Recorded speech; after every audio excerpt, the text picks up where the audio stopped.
ఆశ్చర్యమే మాధుర్యమే నా ప్రభుతో జీవితం.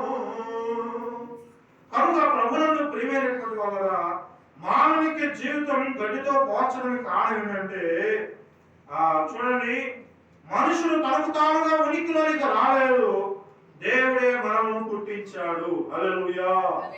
ఎవరు మనం పుట్టించింది? దేవుడే. చూడండి ఒకసారి కీర్తన గ్రంథం 100వ కీర్తన, బైబిల్ గ్రంథం చూడండి, కీర్తన గ్రంథం 100వ కీర్తన 3వ వచనాన్ని చదువుకుందాం. 100వ కీర్తన 3వ వచనాన్ని మనం చదువుకుందాం. చూడండి,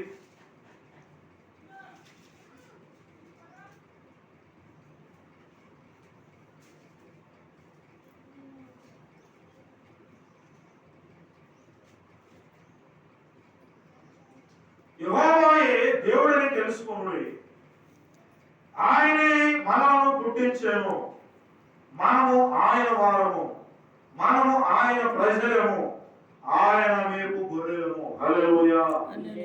మనం ఎవరు కలుగు చేసింది? ఇప్పుడు మనం కలుగు చేసింది ఎవరు? దేవుడే. మనంతగా మనము కావాలేదండి, మనం కలుగు చేసింది ఎవరంటే దేవుడు. అంటే చూడండి,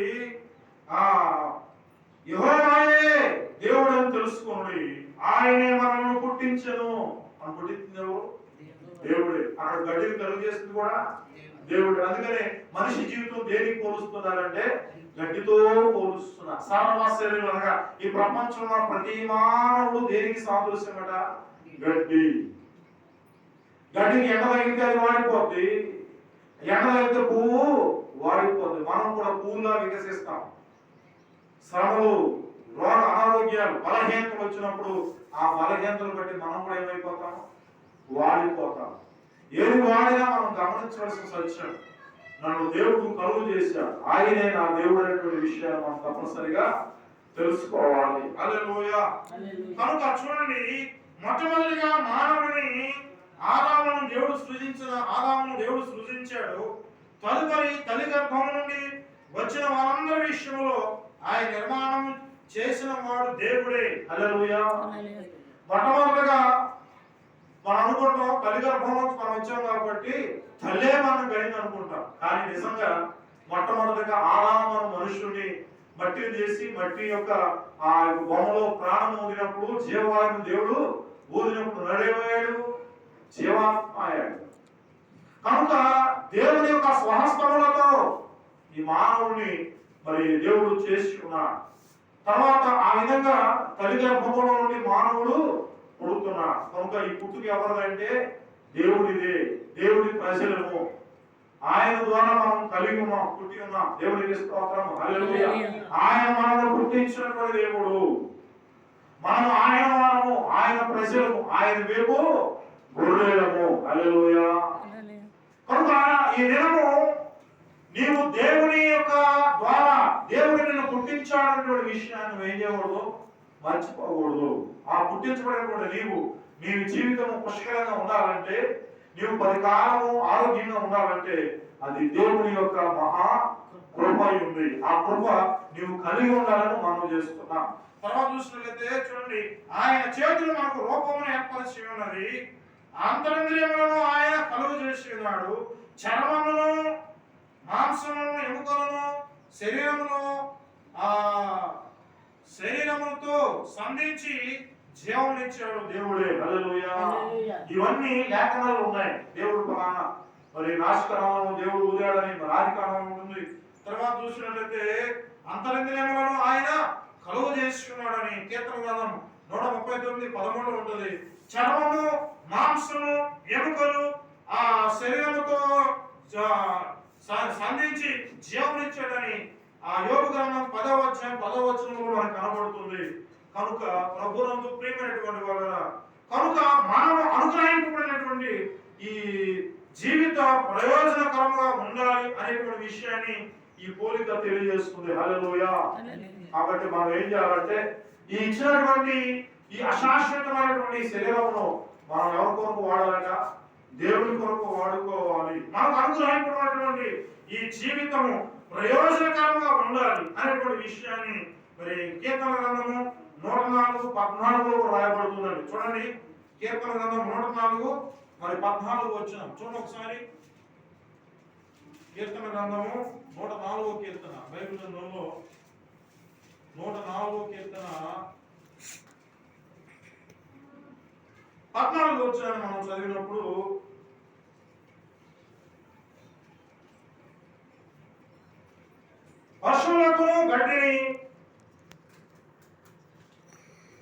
పశువులకు గడ్డిని నరులను ఉపయోగమునకును కూర మొక్కలను ఆయన మొలిపించాడు. పశువులకు ఏం మొలిపించాడు? గడ్డిని మొలిపించాడు. మనకేం మొలిపించాడు ఆయన? కూర మొక్కలు. దేవుని యొక్క సృష్టి గురించి అక్కడ రాయబడుతుంది. హల్లెలూయా, ఎంత గొప్ప దేవుడు అండి. కనుక ఇంకొక మాట జ్ఞాపకం చేసుకున్నప్పుడు, తర్వాత ఆ కీర్తన గ్రంథము 104:14 సర్వసేనులు గడ్డిన పోలేని వారు అని చెప్పబడినప్పుడు మన జీవితాలు నిష్ప్రయోజనము అని భావించున్నాడు. అల్పమైన గడ్డి అని సైతం పశువులను ఆహారంగా ఉపయోగపడుతుంది. పశువుల యొక్క ఆకలి తీర్చడానికి దేవుడు గడ్డిని మొలిపించాడు. కనుక ఇదేమో మనం జ్ఞాపకం చేసుకున్నప్పుడు దేవుడు దేనికి ఏది అవసరమో వాటన్నిటిని ఆయన కలుగు చేసుకున్నాడు. దేవుడికి స్తోత్రం. హల్లెలూయా. కనుక ఈ ఉదయకాల సమయంలో నువ్వు గమనించవలసిన సత్యం, ఓ మనుషుడా, ఓ మానవుడా, ఏదైనా నువ్వు సర్వ శరీరం గడ్డిని పోలి ఉన్నారని మన లేఖనం రాస్తున్నప్పుడు, ఆ గడ్డి మరి ద్వారా గడ్డిని కలుగు చేసిన వాడు దేవుడేనని, అలాగే సర్వశరీరం గడ్డిని పోలి ఉన్న సర్వశరీరం కూడా సృజించింది ఎవరు? దేవుడు అనేటువంటి విషయాన్ని ఈ ఉదయకాల సమయంలో మనం ఏం చేసుకోవాలి? జ్ఞాపకమునకు చేసుకోవాలి. ద్వితీయోపదేశకాండం 11:15 చూడండి కూడా రాయబడుతుంది. అల్పమైనటువంటి గడ్డి సైతం ఏ విధంగా ప్రయోజనకరంగా ఉన్నదో అలాగే మన జీవితాలు కూడా ప్రయోజనకరంగా ఉండాలి అనేటువంటి ఉద్దేశంతో దేవుడు మనము కలుగు చేస్తున్నాడు. అది జ్ఞాపకం చేసుకొని ఆ ప్రకారం మనం ఏం చేయాలంట? జీవించాలి. గడ్డి దేనికి పనికిరాదంట? నీకు వీళ్ళు గడ్డి పనికి వస్తుందా? పనికిరాదా? ఏంటంటే పనికిరాదంటారు. మరి మనకి పాలు సమృద్ధిగా మరి పుష్కలంగా మనం పాలు అవసరం అంటే దేని బట్టి? గడ్డి. ఏం చేస్తుంది? పశువులు గడ్డి తిని వాటిని ఏం చేస్తుంది అంటే తిని వచ్చాక నెమరు వేస్తూ ఉంటాయి. పశువులు ఏం చేస్తాయి? నెమరు వేస్తాయి. ఎందుకంటే ఆ నెమరు వేసుకోవటం వల్ల ఆ గడ్డి అంతా ఒక రసంగా మార్చబడి, ఆ రసం అంతా ఎలా మార్చబడతాయి అంట? పాలుగా, పోషకాలుగా. దేవునికి స్తోత్రం. హల్లెలూయా. అంటే గడ్డి కూడా ప్రయోజనకరమైందా కాదా? చెప్పండి. గడ్డి ప్రయోజనకరమైందే. గడ్డి లేకపోతే మానవుడు బ్రతుకుతాడా? అంటే మానవుడికి అవసరమైంది గడ్డి. గడ్డి లేకపోతే ఏమేసి పెట్టాలి గడ్డికి? పశువులకి ఏమండి? ఏదన్నా కొనుక్కొచ్చి వేయగలడా? ఏమి ఫ్రీగా దొరికింది గడ్డి. వాటిని అలా వదిలేస్తాయి చక్కగా వేసి. ఇప్పుడు ఇవ్వట్లేదు, మామూలు గడ్డి దొరకట్లేదా? సరే వరిగడ్డి దొరకదనుకోండి. కనుక ప్రభుత్వం కనుక ఇప్పుడు గడ్డి కూడా విలువైందే. చెప్పినట్టు గడ్డి కూడా విలువైంది. మరి గడ్డి విలువైనప్పుడు మనిషి విలువైన వాడు కాదా? మనిషి విలువైనటువంటి వాడే. దేవునికి స్తోత్రం. హల్లెలూయా. ఆయన మనం పుట్టించాడు కనుక ఈ మానవుడు విలువైనటువంటి వాడు. మానవుడు స్వస్థానంతో ఈ మానవుడు చేయబడ్డాడు కనుక విలువైనటువంటి వాడు. ఈ సత్యాన్ని మానవుడు గ్రహించడం లేదు. ఏమండి? గడ్డి విలువైనప్పుడు మానవుడు ఎందుకు విలువైన వాడు కాదు? ఎప్పుడు విలువైన వాడంటే ఆయన ఊపిరి కలిగినటువంటి వాడు. ఆయన చూడండి, ఒక మాటను మనం జ్ఞాపకం చేసుకున్నప్పుడు మానవుడు విలువైనటువంటి వాడు అని ఇక్కడ రాయబడుతుంది. చూద్దాం. ఆ కీర్తన దావీదు కీర్తన 103 అంటాడు, నా ప్రాణమా యెహోవాను స్తుతించుము, నా ఆత్మ సమస్తమైన పరిశుద్ధనామమును స్తుతించుము, నా ప్రాణమా యెహోవాను స్తుతించుము, ఆయన చేసిన ఉపకారములు దేనిని ప్రాణంతో చెప్పుకుంటున్నాడు. అంటే ప్రాణమా దేవుని మర్చిపోవద్దు. అంటే ప్రాణం విలువైందనే కాదనే? ఆ విలువైనటువంటి ప్రాణం పెట్టింది ఎవరు? విలువైనటువంటి దేవుడు. హల్లెలూయా. కనుక చూడండి, ఆయన నీ దోషములన్నిటిని క్షమించువాడు, నీ సంకటములన్నిటిని కుదుర్చువాడు, సమాధులని ప్రాణములను విమోచించుతున్నాడు. కరుణా కటాక్షములు నీకు కిరీటమును ఉంచి ఉన్నారు. పక్షరాజు యవనములేని యవనము కొత్తగా ఉంచున్నట్లు మేలుతో నీ హృదయమును తృప్తిపరిచి ఉన్నాడు. హల్లెలూయా. ఎంత గొప్ప కార్యాలు ఈ మానవునికి చేస్తున్నప్పుడు మానవుడు విలువైన వాడా కాదా? నిజంగా ప్రాణముతో ఎవడైతే మాట్లాడుకుంటాడో, ఈ ప్రాణానికి మరి ఆత్మ సంబంధమైనటువంటి విలువలను ఈ శరీరానికి ఎప్పుడైతే సమర్పించుకుంటాడో, ఆ విలువలు కలిగి ఉంటాడో, ఈ మానవుడు కూడా విలువైనటువంటి వాడు. దేవునికి స్తోత్రం. హల్లెలూయా. ఈ మానవుడు ఎప్పుడు భగవాన్ చేయకూడదండి. దేవుడు ఒక్కొక్క వ్యక్తిని ఒక్కొక్క విధంగా వాడుకుంటున్నాడు. అందరూ దేవునికి ఇష్టమే. దేవునికి ఇష్టమా లేనటువంటి వాడు ఎవరో లేరు. ఈ దినం దేవుడి మందిరానికి వచ్చాం కాబట్టి మనందరం దేవునికి ఇష్టమా కామా? ఇష్టమే. దేవునికి స్తోత్రం. హల్లెలూయా. కనుక ప్రభువును ప్రేమించేటువంటి వలన గడ్డి ఏ విధంగా త్వరగా రాలిపోద్దో ఎండిపోద్దో, మనం కూడా శ్రమలు కష్టాలు ఇబ్బందులు వచ్చిన మనం కూడా అలాంటి స్థితియే కలిగి ఉన్నామని లేఖనాలు సెలవిస్తున్నాయి. కనుక అలాగా మనము ఏమండి గడ్డి వలె త్వరగా మారిపోకుండా దేవుడు మన ఆయుష్ను కూడా పెంచగలిగినటువంటి వాడు. హల్లెలూయా. బైబిల్ గ్రంథంలో ఈ చికిత్స మరణకరమైన వ్యాధి వచ్చినప్పుడు దేవుడు ఎన్ని సంవత్సరాలు ఆయుష్ ఇచ్చాడు? ఇవ్వగలడా లేదా? ఆయన ఇచ్చేటువంటి వాడు. ఏమండి ఈ మట్టినటువంటి మనల్ని ఆయన మహిమకు పాత్రగా ఆయన మనలో వాడుకుంటున్నటువంటి దేవుడు. హల్లెలూయా. ఏదైనా నీవు సామాన్యుడు కావు. నువ్వు అనుకుంటావు నేను ఎందుకు పనికిరాను, నేను ఎందుకు పనికిరాను వాడను, చచ్చిన కుక్కలను ఒప్పుకుంటా ఉంటావు. నిజంగా నువ్వు విలువలేని వాడు కావు. విలువలేని వాడవా కావా? నువ్వు లోకాలన్నప్పుడు నువ్వు విలువలేని వాడవు. కానీ దేవుని కృపకు నువ్వు పాత్రుడు అయినప్పుడు, దేవుడు నీకు కలిగి ఉన్నప్పుడు నీవు విలువైనటువంటి వాడవు. హల్లెలూయా. హల్లెలూయా. దేవుని మందిరానికి వచ్చి ఆయన మందిరంలో దేవుని నువ్వు సేవిస్తున్నావు కనుక నీవు విలువైనటువంటి వాడువే కదా? అవునా? ఎస్. దేవునికి స్తోత్రం. హల్లెలూయా. మీరు విలువ పెట్టి కొనబడినటువంటి వారు. ఏమంటే మీ దేహము దేవుని వలన మీకు అనుగ్రహించబడింది అన్నా కదా? ఆ దేవుని వలన మీకు అనుగ్రహించబడింది కనుక మీ దేహముతో దేవుని ఏం చేయాలా? మహిమపరచాలి. ఆశగా చూడలేదని మనం సిగరెట్ తాగాం అనుకోండి, శరీరం ఏమైపోయింది? పాడైపోతుంది. పాస్గా నన్ను ఏం చూడలేదని మన ఇష్టానుసారం మన ఇచ్చబడతాను నువ్వు జీవించావా? వేస్ట్ శరీరం. నువ్వు ఆ శరీరాన్ని నువ్వు పాడు చేసుకున్నావు, అది నీ తప్పు. కానీ దేవుడు నిన్ను పాడు చేసుకోమని చెప్పాలా?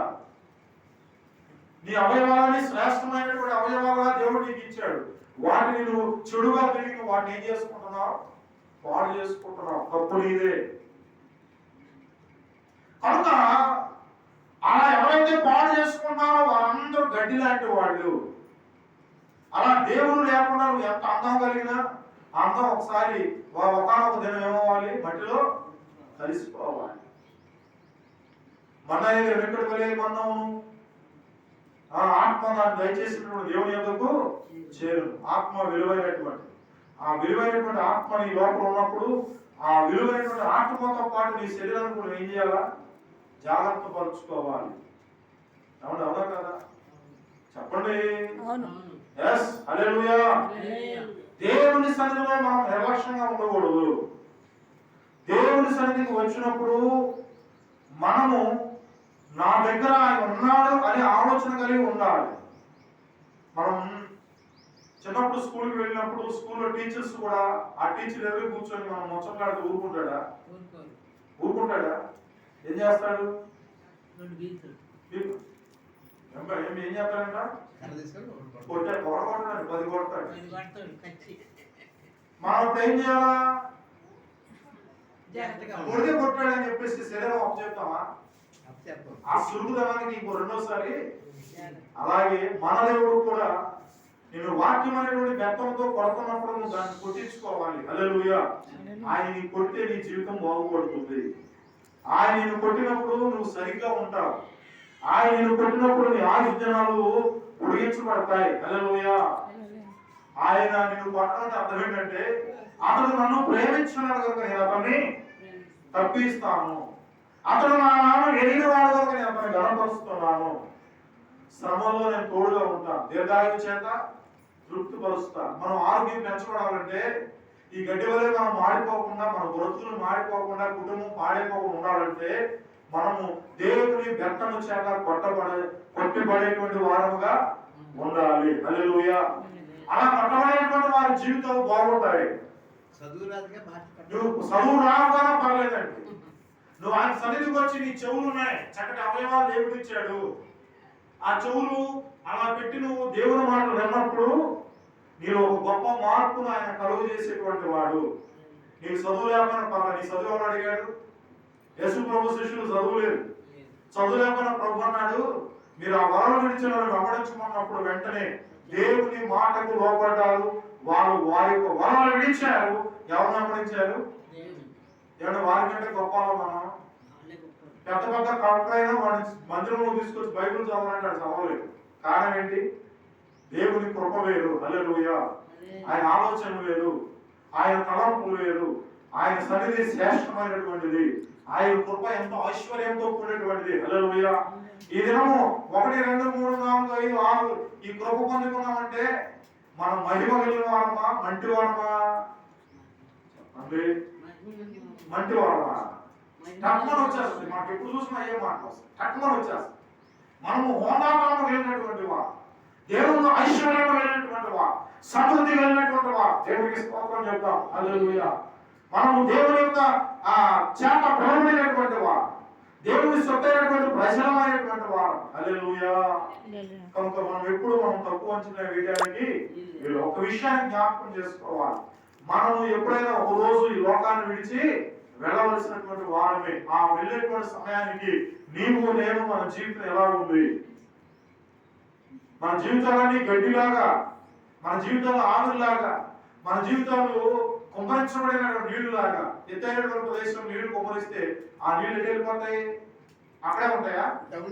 ఆ డౌన్లో మన జీవితం కూడా వెళ్ళాల్సిందే. మన జీవితం కూడా నీళ్లు కుమ్మరించబడినటువంటి లాంటి జీవితం కూడా. మన జీవితం నేల లాంటిది. ఎంత దౌర్భాగ్యమైనటువంటి జీవితం. బైబిల్లో ఈ మానవులు ఒట్టి ఊపిరిని పోలి ఉన్నారని రాయబడింది. ఏం పోలి ఉన్నారు?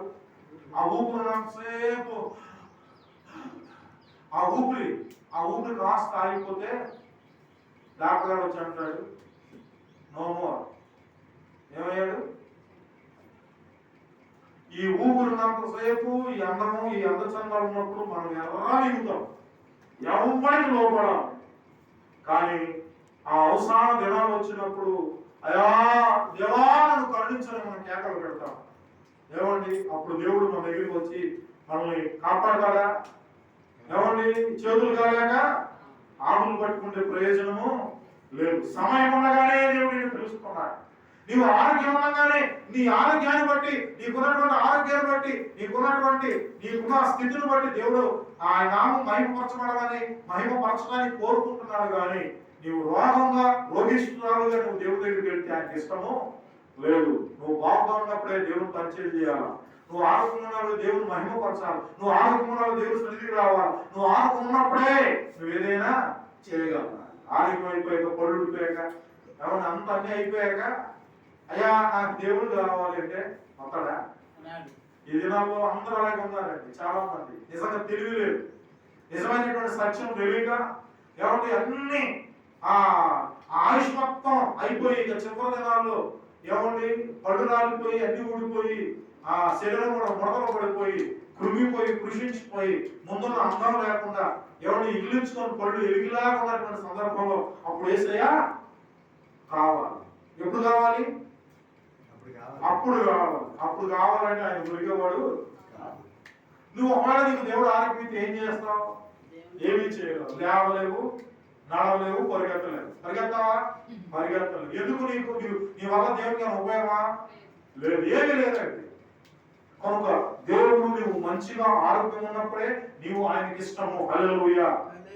నీవు ఇష్టంగా నువ్వు ఆరోగ్యం ఉన్నప్పుడు నువ్వు ఏదైనా పరిచయం చేయడానికి, పని చేయడానికి, చాపలేయడానికి కూడా ఒక పరిచర్య. హల్లెలూయా. చాలా మంది అమ్మ అయిపోయిన తర్వాత సాపు చేయండి మాస్టర్ గారు మాకే చెప్తాడు ఎప్పుడు అని అనుకో దయచేసి. అది ఒక పరిచర్య. హల్లెలూయా. అదొక ఘనమైనటువంటి పరిచర్య. కొంతమంది ఏమీ పట్టనట్టుగా ఏమండి పెళ్లికి వచ్చిన పెద్దలు ఉంటారు చూసారా? అంటే పెళ్లికి వెళ్తాం, భోజనం చేసేసి ఆకుకూర తీయం ఇట్లా పని చేసి అంటే లేవడానికి చేయగలుగుతారు కూడా బద్దకొస్తుంటారు కొంతమంది. ఒక దౌర్భాగ్యమైన జీవితాలు చూసారా?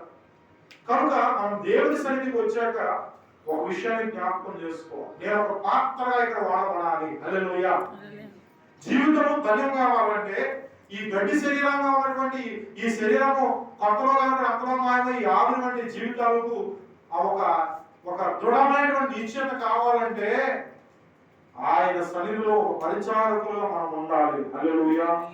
దేవుని పరిచయం చేయడం ఎంత భాగ్యం అండి.